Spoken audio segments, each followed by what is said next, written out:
Hello and welcome back to Obscure Jewels, where I'm your host, as well as your narrator, Crayola Coaster. And today, we'll be reading from Bert and Ernie's Day at the Beach by Sesame Street Workshop.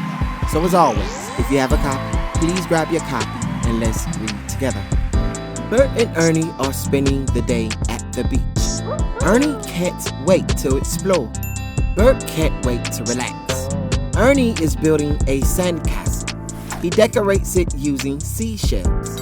Come on, Bert, let's go swimming, Come on. Ernie says when he's done. Bert and Ernie and Rubber Ducky swim with the dolphins in the ocean.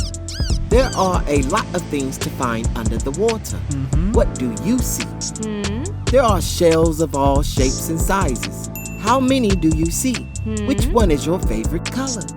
Bert and Ernie end their day by surfing the waves. They had a lot of fun at the beach. Even Bert. The end. And that was Bert and Ernie's Day at the Beach by Sesame Street Workshop. Thank you all for tuning in. And until next time, always and forever, keep reading. Thank you.